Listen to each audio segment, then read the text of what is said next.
Black Creek. Now, before you get too excited, there's no creek and it is not black. We do not get to see a cat fight in it, and there's no nudity in this movie. So don't be overly excited that there is a creek that is black and there's a cat fight in it. It does not happen. There is no cat fights in mud or anything else. So that would have been awesome. Instead, this movie is about a town called Black Creek, and it is a Western. Now, I actually like this Western, though it is a modern Western. Most modern Westerns I don't like. I'll tell you why. Most modern Westerns I don't like because you can tell they're not riding horses. And in this Western, there's a horse trainer listed in the credits, and you can tell they are riding horses.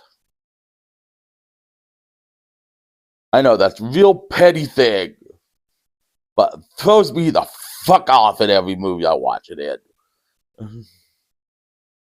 So yes, they're actually riding horses, and that is one of the reasons I like this movie.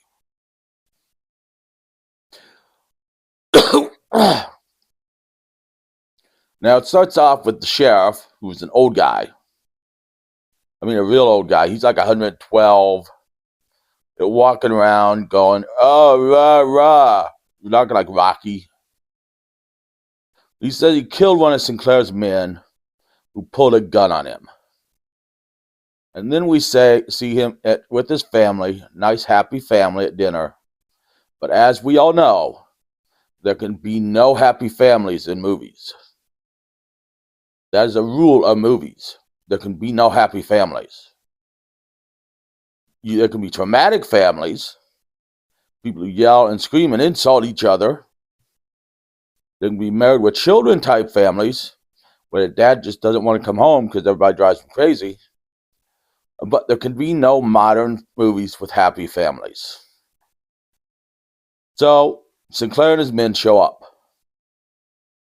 Why the sheriff doesn't just open fire and shoot the fucker as soon as he gets off his horse, I don't know. Well, I understand from a movie point of view, but I don't understand from he knows Sinclair's bad, and if he just shoots the guy, what's going to happen next? Is his men going to shoot him? I bet his men so confused that they don't know what to do. But from a movie point of view, that would make him look like a killer, and they don't want the sheriff to look like a killer. They want him to look like a decent man. Same reason George Lucas went back and changed Han Solo shooting Greedo first. Well, not shooting Greedo first, being the only one who fired in the Greedo fight. So the sheriff dies, his wife dies, his son-in-law maybe dies. I'm not sure who this guy is in relation, but his daughter, sister, I'm not sure who this chick is and how she's related. She's related to the sheriff, but I'm not sure if she's his sister or if she's his daughter. But anyway, she gets taken, and her name is Janie, and who's left is Katie, the youngest girl, who's his daughter. And Richard, the character Richard, comes and buries the dead and takes Katie back to his house. And then we meet our hero, Rose, who is the sheriff's sister, daughter. They call her a sister, but I think Janie calls her her sister at one point, and she's supposed to be the daughter of the sheriff, or maybe she's the sister of the sheriff, or maybe they all just got in one big pile at one point, had a giant orgy, and whatever came out, they called whatever. Yeah, the family's a little quirky. She comes up, finds out sheriff's dead, the whole family's dead, guns everyone down who's at the house except for one guy. So she sends to tell Sinclair that she's coming for him. And then she shows up in town trying to find Sinclair. but instead finds a drunken black guy who she beats the crap out of. And she finds Richard, who takes her back to his house where Katie is. But she finds out Sinclair most of the time is at the saloon / whorehouse. So she goes in disguise to kill Sinclair, who they are calling Emperor Sinclair, after Emperor Caligula, who is Sinclair's idol. Why your idol would be Emperor Caligula, I don't know, because Emperor Caligula was crazy as fuck and appointed a horse to the Senate and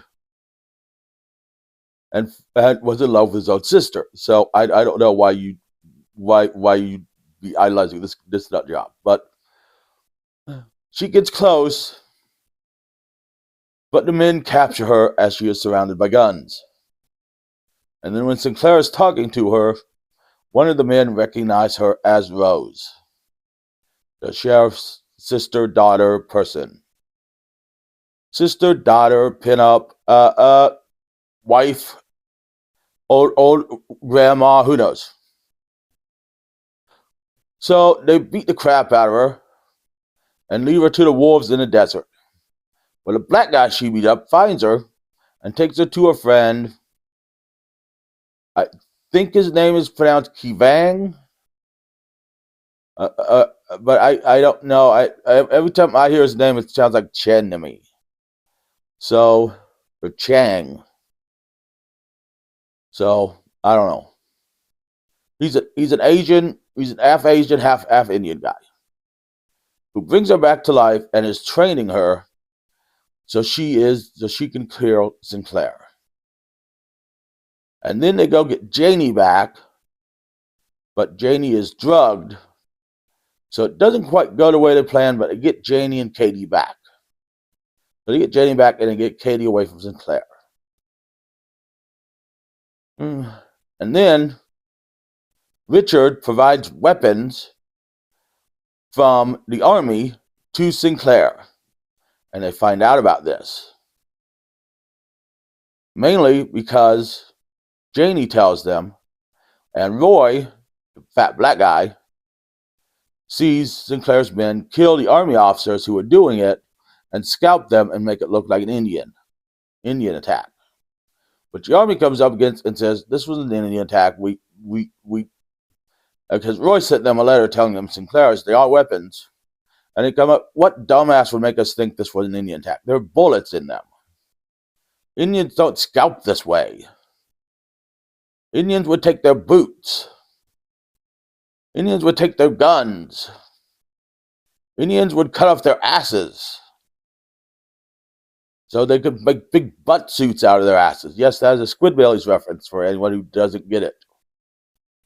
So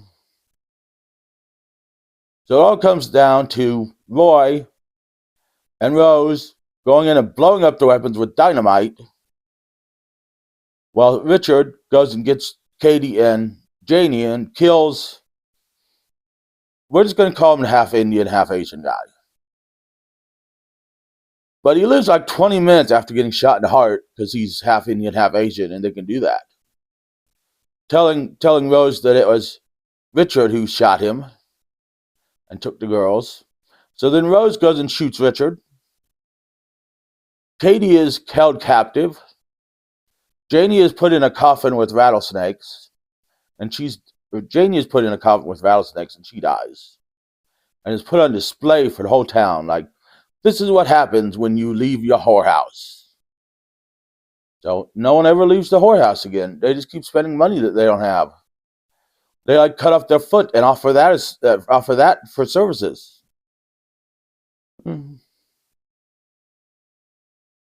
And so Rose goes back. She kills the madame who makes a remark. And that pisses off Sinclair, so her and Sinclair have a fist fight. And Rose wins. And then the cavalry show up and they arrest Sinclair's men. And then Rose is sheriff at the end. Katie is alive and Roy becomes her deputy. And then there are 2 kick-ass songs over the credits. And then there's a post-credit scene, which I am not going to tell you about. You'll have to watch the movie on Tubi. This is actually a good movie, and everyone in the movie knows martial arts. Literally, everyone in the movie knows martial arts. Even the dog knows martial arts. He helps up on his hind legs, and he's like doing spin kicks and roundhouse kicks and like parrying knives and stuff with his fists. It is awesome. That scene is awesome. So it is not the most historically accurate Western, but it is a kick-ass Western, and you gotta watch it. Lots of people die. One guy gets gutted. Chavez is Sinclair's hottest henchperson. I would totally do Chavez. So this is Black Creek. It's on Tubi. It's starring Cynthia Rothrock. I think it's a passion project by her, so I will again say you need to watch this. Join me next week where we will talk about something on wrestling show, and I'm thinking about doing Sharkansas Women's Prison Massacre. It will depend on if I want to watch progressive commercials. So see you then.